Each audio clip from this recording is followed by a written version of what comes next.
Bonjour à tous et bienvenue dans ce nouveau tutoriel. Donc je suis Sébastien Boer, formateur en design d'espace spécialisé dans l'infographie 3D architecturale et l'architecture extérieure et intérieure. Aujourd'hui, toujours dans ce souhait de partager avec vous quelques idées au niveau modélisation, que ce soit de mobilier ou encore d'architecture. Aujourd'hui, donc, nous allons voir la modélisation d'un meuble, d'un bureau d'architecte, avec une forme quand même très particulière au niveau de ses arrondis et de ses courbures. Voilà. Donc, comme d'habitude, j'ai décomposé au préalable quand même un petit peu mes étapes afin de gagner du temps et de ne pas faire des tutoriels trop longs. Surtout que je pense qu'il y a des étapes qui sont quand même normalement à ce stade-là assez simples.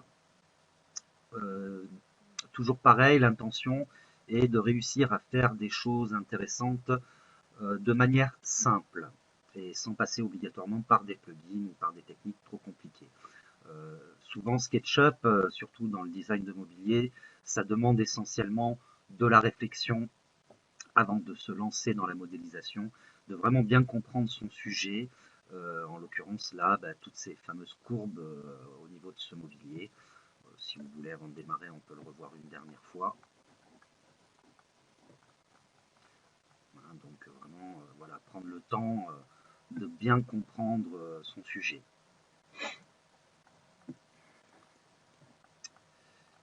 Et ensuite, on va commencer à modéliser. Alors tout d'abord, on va modéliser en façade cette forme qui est plus cintrée vers le bas que par rapport au haut. Tout simplement, là, c'est un outil courbe hein, qui a été utilisé pour faire le contour. Ensuite, l'outil de décalage qui m'a permis de trouver la forme intérieure, de la déplacer et éventuellement avec l'outil de mise à l'échelle, de la transformer un petit peu si nécessaire. Si vous souhaitez, on peut faire la manip ensemble. Donc l'outil décalé qui va me permettre, voilà, donc dans un premier temps, de générer un contour intérieur. Ensuite, l'outil mise à l'échelle qui va me permettre de l'adapter, de le déformer afin d'obtenir la forme souhaitée. Comme ceci par exemple. Une fois que cette étape est faite, c'est une question tout simplement d'extruder la forme. Hein. Voilà, donc là pour le moment, rien d'extraordinaire. Pour le moment, il n'y a pas de biseautage. C'est juste le contour que l'on a extrudé. Ensuite, on va imaginer un gabarit de découpe. Donc là aussi, hein, rectangle, des arrondis, on essaye vraiment de profiler sa forme avec des courbes et de l'extruder. L'extruder suffira pas, car si on regarde bien notre modèle, on a une forme qui sort en haut et qui est plus fine en bas. Donc, une fois que ma forme, celle-ci, est extrudée,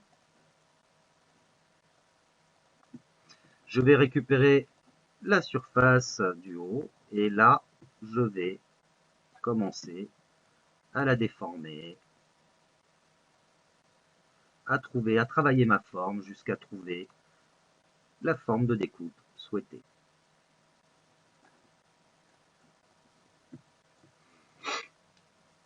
Alors, cette forme, en fait, elle va nous servir à quoi? Tout simplement, elle va nous servir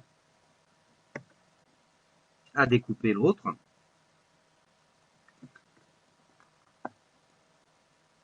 Donc, on va les mettre l'une par rapport à l'autre, déformer là aussi avec l'outil mise à l'échelle jusqu'à obtenir la découpe souhaitée.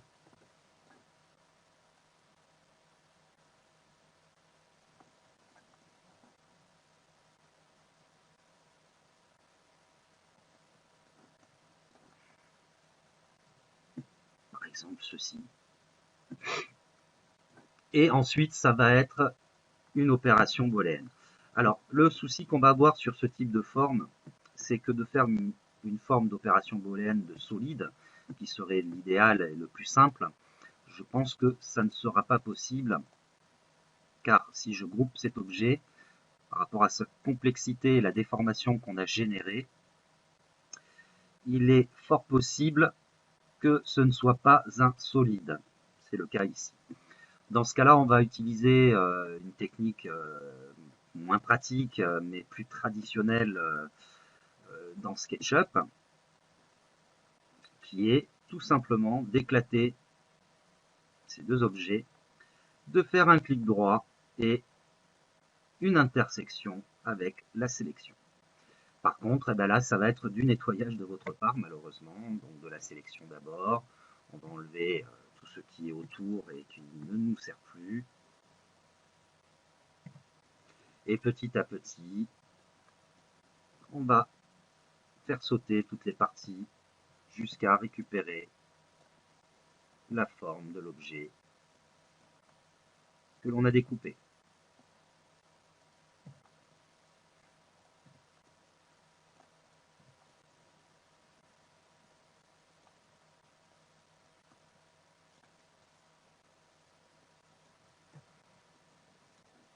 Et ainsi de suite.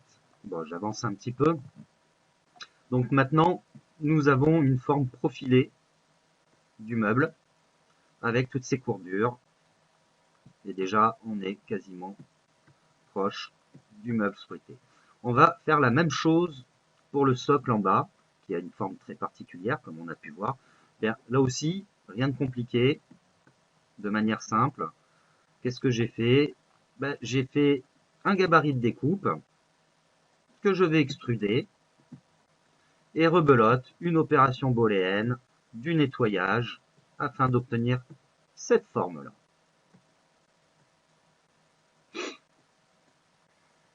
Le reste, ça va être essentiellement du masquage d'arête.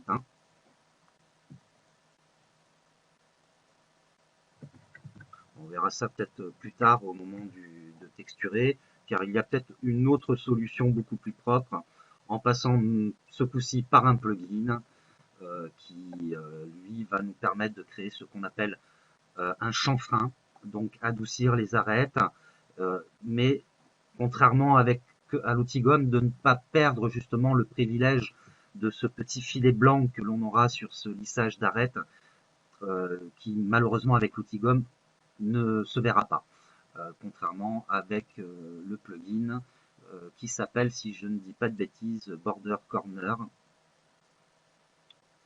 On va vérifier. Round Corner, excusez-moi, Round Corner. Mais bon, je ferai ça au moment des finitions. Ensuite, il va falloir s'occuper du petit meuble à l'intérieur. Alors, à savoir, quand j'ai commencé ma première forme, il était important de garder cette forme intérieure, car c'est cette forme intérieure qui va me servir à deux choses, en fin de compte. Premièrement,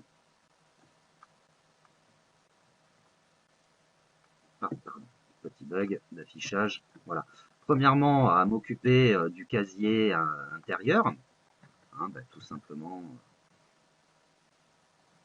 en coupant une partie.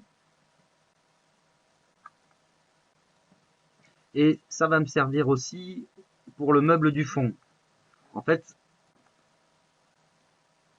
vous voyez, ce même meuble, avant de lui faire sa découpe ici, je l'ai gardé, je l'ai dupliqué, pour en faire le meuble de rangement qui est derrière le bureau. Donc lui, vous voyez, il n'a pas la découpe. Et les façades, eh bien, en fin de compte, je me suis servi de cet élément-là, que je divise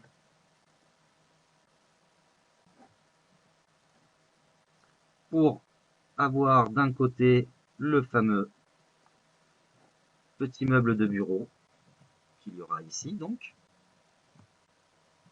et aussi en même temps les placards du meuble du fond.